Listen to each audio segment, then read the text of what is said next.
Hi everyone, good evening. এখানে দেখতে পাচ্ছ আমার দাদা আর জেঠিমণি দাঁড়ায় রয়েছে নমস্কার করে। ওরা এখন রাইজে অনুমতি দিব, তারপরে দধিমঙ্গল করব। রাইজের কাছে বলে অনুমতি লইতে লাগে। তারপরে আমার বাবা বলছে দাদারা যে অনুমতিটা ল, তখন দাদা অনুমতিটা লইব। তারপরে ওই দাদা অনুমতিটা দিল।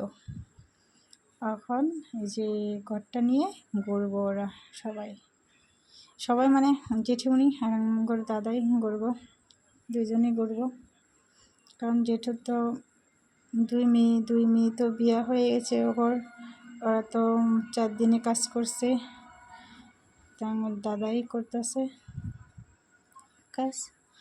তারপরে জেঠুরে বহুত মিস করতেছি, কারণ জেঠু আগে আমার এখানে না থাকলেও জেঠু রূপুই থাকতো।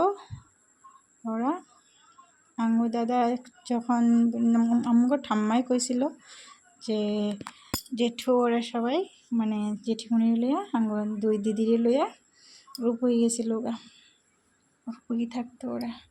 আঙ্গু দাদা তখন 1 বছর হয় নাই, আমার বহুত জন্মের আগের কথা।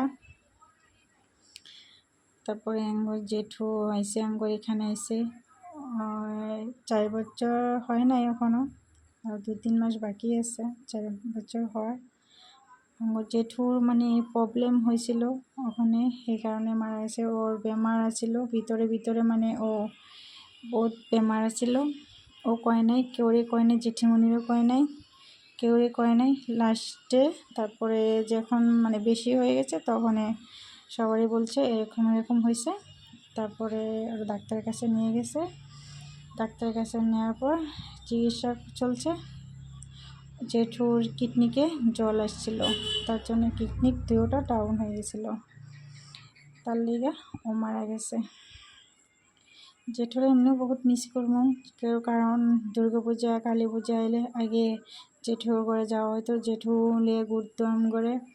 তারপরে বুধবার দিন মানে আইলেই জেঠু ঘরে আগে যাইতাম, বেশি ঘোরাঘুরি করতাম। জেঠু নিয়ে বাজার ঘুরাইতো, ওখানে লয়ে যেত রূপুই বাজারে, আমারে দাদারে দিদিরে। তারপরে ঘুরতাম জেঠুর লিয়া। কিন্তু বহুত খারাপ লাগছে জেঠু, এটাই ভালো লাগে নাই।